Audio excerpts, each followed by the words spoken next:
Welcome to At Issue. Thank you so much for joining us. I'm H. Wayne Wilson. We have a very fertile farmland area along the Mississippi River, the Illinois River, the Ohio River. But in order to make that work, we put nutrients into farmland, and those nutrients do cause a problem at times. Sometimes it runs off into our waterways, and there is a life cycle of sorts, a feeding cycle. It starts with phytoplankton feeding on these nutrients, particular nitrogen, and the food cycle ends up where we have a dead zone. It's called hypoxia. That dead zone is particularly evident in the Gulf of Mexico, where we have a lack of fish, a lack of the shellfish down in the Gulf of Mexico. Nitrates also cause a problem for drinking water locally. We get our drinking water from Lake Bloomington, for instance. We get it from riverways. And if there's too much nitrate, the Illinois EPA and the US EPA put limits on how much nitrate can be in drinking water. We're going to be talking about all of that and how we can control nitrates coming off of farmlands over the next two programs. Our first show will talk more about the issue of the nitrates and nutrients off of farmlands. And in the second show, which will air in 2 weeks, we'll talk about some possible solutions, including wetlands and cover crops. And to have this conversation, we have a panel of 4 individuals who have been studying this at length, and we welcome to the program Dan Schaefer. Dan is with the Illinois Council on Best Management Practices. In one sentence, what is that? That's an ag organization that is dedicated to improving the surface water of the state of Illinois and the waters leaving the state. Don Roseboom joins us. Don has been studying the issue in particular at the Grove at Kickapoo Creek in Bloomington. We'll talk about that momentarily, but Don is with the USGS Illinois Water Science Center. You are a hydrologist? Yes. And that means you work with water? Yes. And the USGS is the U.S. Geological Survey. All right. And we measure floods, and we measure what's in the floods. And we're going to find out what's exactly in the Grove at Kickapoo Creek in just a moment. But first, let me introduce Gene Payne. Gene is the president of the Illinois Fertilizer and Chemical Association, located in Bloomington. Yes. And the role of the organization? We're a statewide organization. We represent the fertilizer and agrochemical industry, so the manufacture, distribution, and retail sale of fertilizer to the farmers. And our members also support the farmers with their agronomic services. And finally, let me turn across the table from Gene and introduce you to Marcia Willhite. Marcia is with the Illinois EPA, where she is the chief of the Bureau of Water. Thank you all for traveling to Peoria to participate in the discussion. And let me start off with Don to begin with. We need to describe first what you found. And we're going to show you video momentarily in just a few moments. But first, Don, what did we find at the Grove at Kickapoo Creek that surprised you? With the Grove, we were designed to control the water release coming off the new developments. And as that water came from about 9,000 acres of row crops, we thought we would try and design ways to reduce the nitrate concentration as it came through our wetlands in the Grove area. It worked very well at low flow. We have much more difficulty when it comes at high flow by the very nature of the Grove. And the reason you have a wetland is, as opposed to a retention basin, is what? There's 2 reasons. One, that with 9,000 acres of row crop above the 90-acre detention basin, we had to pass the sediment through the narrow bridge. The bridge has to meet the criteria for being a dam, because we constrict the higher flows and back water up into the detention area, while the lower flows that are most frequent and carry most of the sediment pass through unobstructed. Let's show our viewers what that actually looks like so they can better understand the wetland and what was put in to control high water. And that is a pedestrian bridge you'll see momentarily. This is actually going southward. There is housing development on either side, but to the back side of what, and you see a little bit of the crop right there. There's 9,000 acres of farmland. Don? As this is you're looking down and going toward the bridge at the lower end of the project. This is the outlet. This is what traps. You can see the bridge on the far background right now. The water meets there. This is low flow, where we're very effective at removing nitrogen. At the higher flows, which you'll see in a little bit, that's the bridge that's narrowed. That's arch. The higher the water is, the more that water backs up into the detention basin. And the idea of the wetland is that water is held momentarily, and the plants use the nitrogen. Right. Okay. And there's an arch here designed specifically for what? You can see that arch, and that arch is, as the flood gets higher, the cross-section area that lets the water out of the bridge is smaller. So that means we have a lot of detention at high water, none at low water. We're going to talk about tiles and surface runoff, and let me turn to Dan just momentarily and explain what surface runoff is and tile, so that as the conversation proceeds, we have an understanding. With the surface runoff, we're dealing mostly with waterways, grassed waterways, and movement of water from the surface into a channel and coming down into maybe a stream or something like that. But with tile, that's subsurface drainage. So our highly productive Illinois soils are relatively swampy if we don't have a way to drain and manage that water. And by doing tile work, we've increased the productivity of our soils greatly. And the tile have changed from, my grandfather put in clay tile by hand. Now we put in plastic tile and lay them with huge machines, and we can do a better job of the grading and everything else to get the water moved off the land. And basically we really have increased productivity of the soils here in central Illinois. Let's take a look at a slide. Don, if you would be good enough to explain what you found as you studied the situation at the Grove at Kickapoo Creek. And this is a complicated slide, but Don's going to explain it in simple terms. This shows the graph that shows the flood peak on April 18th in the Grove, and then an idea of where the base flow is, which is the low flow stream channel, which is 100 CFS on this graph. That's a log scale, so it looks a little stuffed at that point. And this gives you, it came down and went very rapidly through the Grove, shaved off the top peak, but was out of there in 24 hours. So let me turn to Marcia for just a moment, and before we go any further, I need an explanation of nitrates. Sure. Nitrogen turns into nitrate when it's in the environment, and nitrates are good for helping grow algae, but they can be bad in the sense of too high a concentration in water that's used for drinking, whether it's a lake or a river or groundwater. So at a high enough concentration, it can be a problem, especially for young children and babies. So US EPA has established an amount of nitrate in drinking water that can be present. If you go above 10 parts per million, then you start to get worried that there might be health effects. And Don, if we'll show our next piece of video here, so Don can explain continue to explain what he found this past spring when we had all the flooding. This is the stream channel in the Grove at 100 CFS.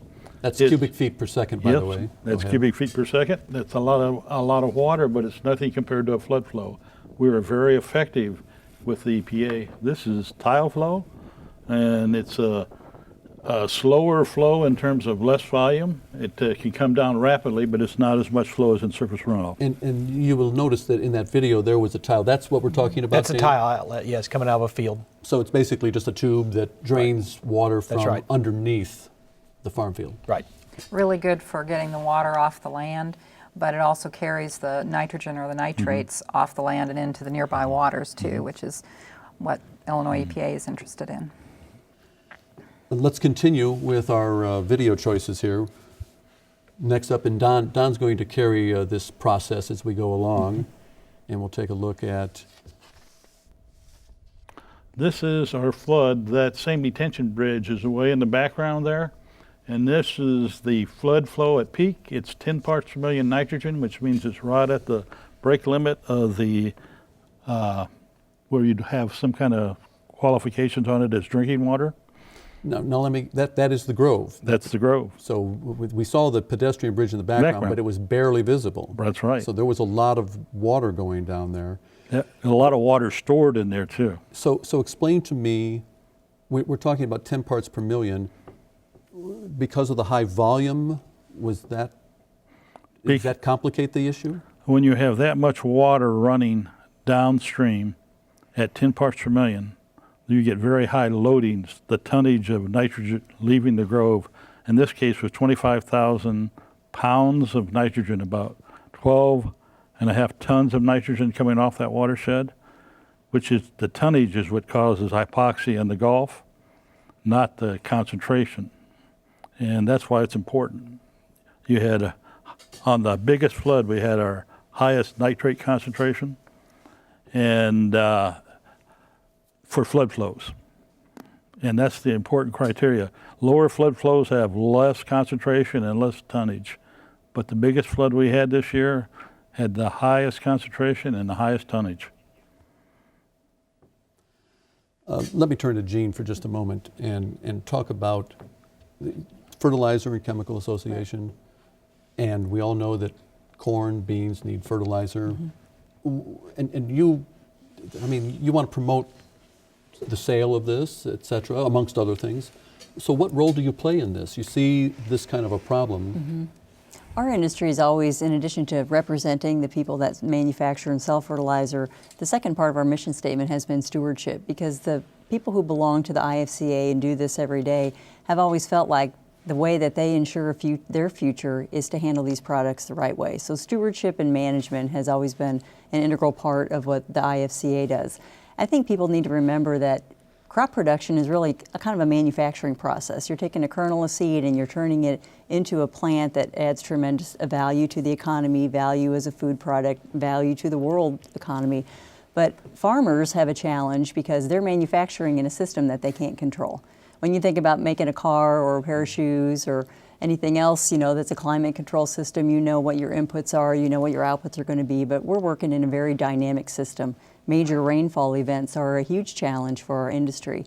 And so our efforts have really been to try to corral the resources that we need to really address these problems so that we have a very productive future in Illinois agriculture. And our goal right now, H, is to minimize our environmental impact, to optimize the harvest yields for the farmers, and to maximize the utilization of the fertilizers that the farmers buy. It's a very expensive crop input.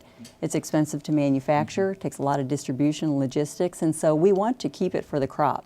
And that's why you see Illinois agriculture, the members of the Council on Best Management Practices are the IFCA, the Farm Bureau, the Corn Growers, the Soybean Association, the Pork Producers, Syngenta Crop Protection, Growmark, and Monsanto, all pulling together to find ways to, like just what I said, we call it MOM, minimize, optimize, and maximize those returns to the farmer and make it a profitable situation for him so that in the end, changes of practices that can reduce nutrient losses to the environment are also economic benefits to the farmer.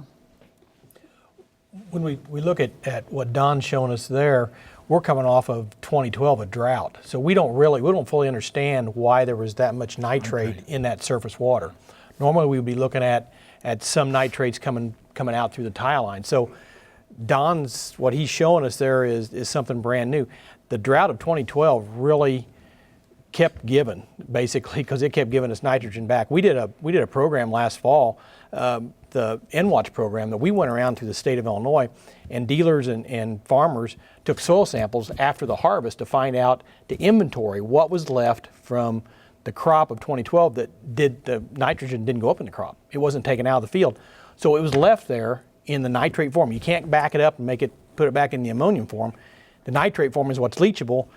And we found that we had almost enough nitrogen to raise another crop in 2013. Unfortunately, the flood you're showing took that nitrogen back out of the soil. So how it came out in the surface, I don't know, because most of the nitrogen is contained deep in the soil, not on the surface. So that's one of the things I think there's some continuing research that we need to do with what you're showing to find out how did that happen.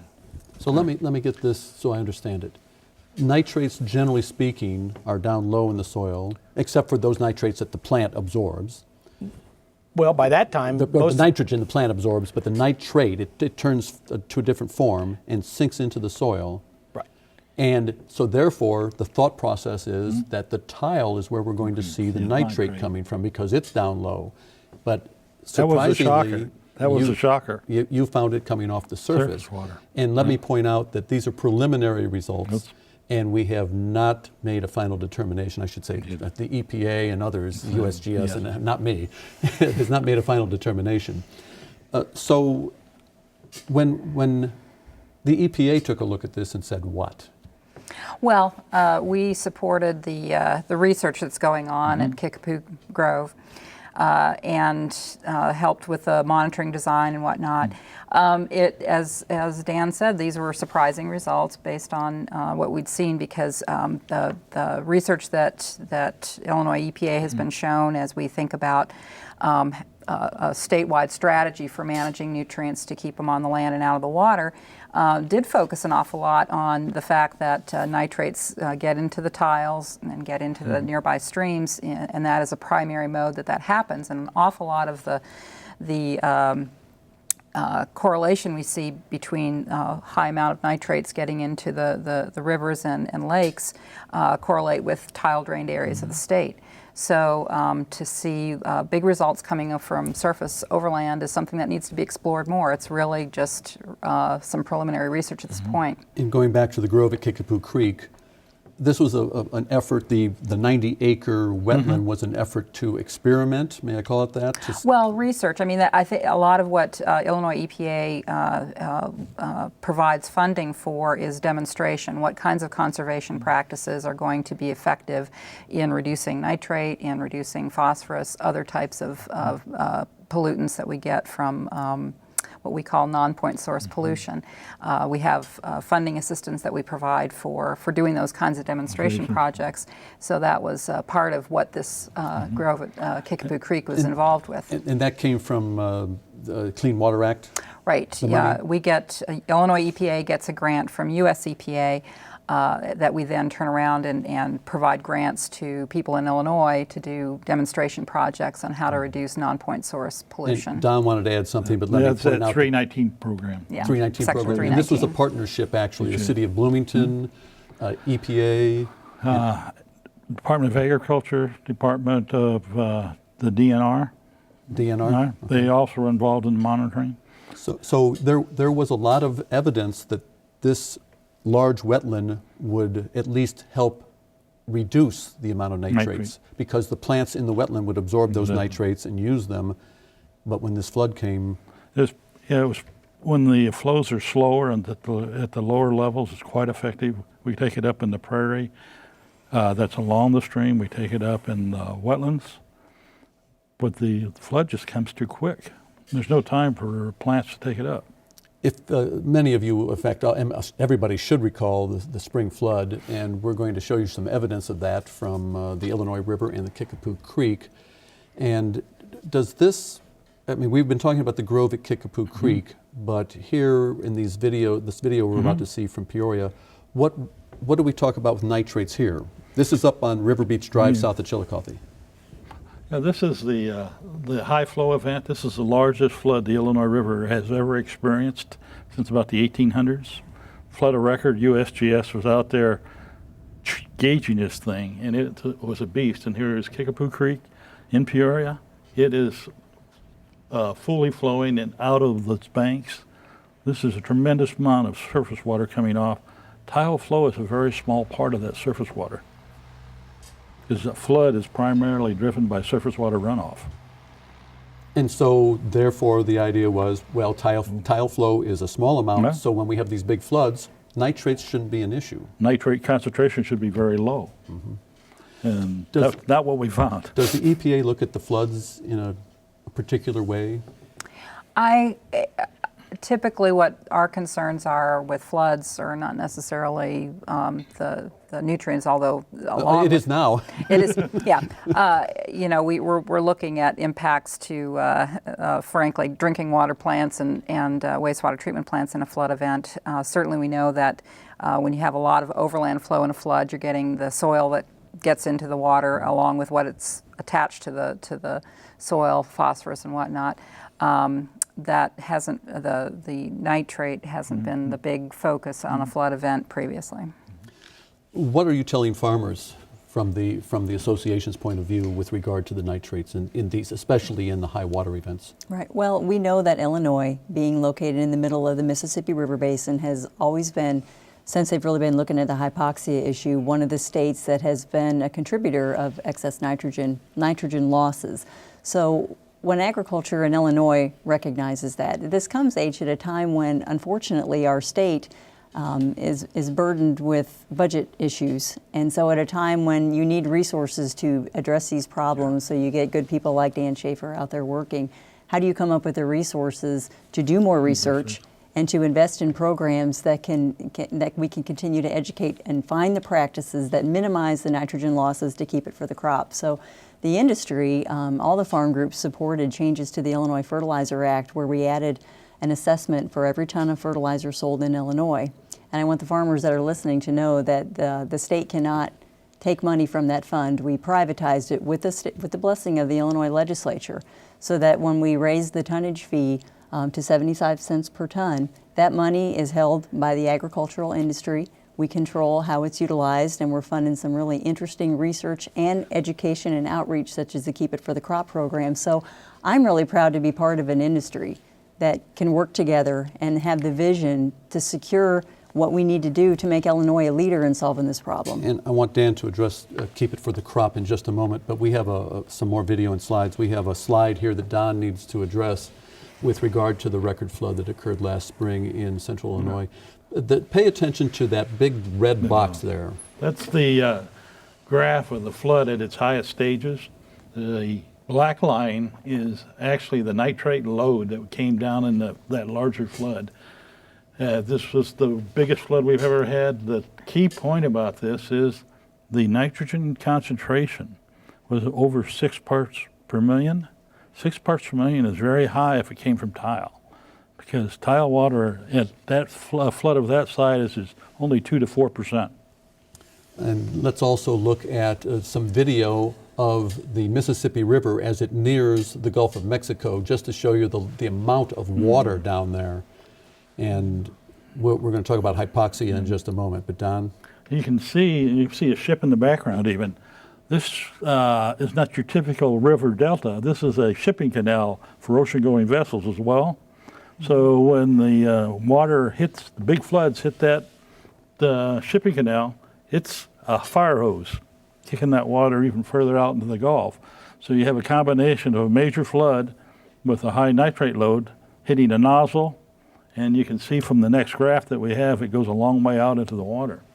And we'll take a look at the graph and explain that arrow. That arrow shows you the sediment load moving out into the Gulf from the Mississippi River. And in that sediment load, like if it came from the Illinois River, we had a high sediment load. The nitrates were in that sediment load. So that gives you a clear indication of the nitrates moving out into the Gulf. And this year was one of the largest hypoxic zone expansions that they've had, according to the latest data. Once again, let's turn to Marcia and make sure that we understand hypoxic zones. Hypoxia just means low oxygen, and any aquatic life needs that, just like we need air to breathe. Fish and mussels and other things that live in the water need oxygen as well. And so when you have a lot of algae growth, it takes the oxygen out of the water. The fish that are there, that might be fish that people want to catch and eat, move away from there. The mussels and other things that are attached can't move away and they die. So that's what the hypoxic zone is. So we've identified a problem. We're going to talk about a solution, or at least some potential solutions, in 2 weeks here on that issue. And one of them involves what's called KICK 2025, and that's Keep It for the Crop by 2025. You want to explain that for us? Yeah, that's a industry, the Illinois Council on Best Management Practices has come up with that program. I work within that program. I work within 8 Illinois EPA targeted watersheds within central Illinois. Lake Bloomington, Lake Evergreen are 2 of them, Lake Movastar, Lake Decatur, Lake Springfield. And within those areas, we're working with the farmers and fertilizer dealers to improve best management practices for nutrients, not just nitrates, but also phosphorus. We look at the 4 R's, the right source, rate, time, and place, as our framework for that. And that is a global framework for nutrient stewardship around the world. And that's what we use as our base, along with minimize environmental impact, optimize harvest yield, and maximize input utilization, which is MOM. You mentioned MOM. Yeah. I like that. You mentioned the 2 lakes near McLean County, and this is early in the effort, and you're looking at the Salt River and the Vermilion River in eastern Illinois? Right, Lake Vermilion, Vermilion River, Salt Fork, Vermilion River, also along with Lake Decatur and Lake Springfield, the 2 Bloomington lakes. And like Movistar. All those are involved in this program. And the reason that these are important is these are all drinking water supply lakes and that have had nitrate problems. So we have identified those as areas that we really like to see a lot of work being done, and we're very grateful and excited about what's being done in those watersheds. And we're going to find out about that in 2 weeks here on At Issue. Let me thank my guests. First, Dan Schaefer and Jean Payne. Thank you for joining us. And also to Don Roseboom and to Marcia Willhite. Don and Dan will be joining us again in 2 weeks on this program, and we're going to put some boots in the field. We'll have a couple of people that know what they're talking about when it comes to farming techniques and how we might solve this problem involving nitrates. Thank you for joining us. We'll see you in 2 weeks right here on At Issue.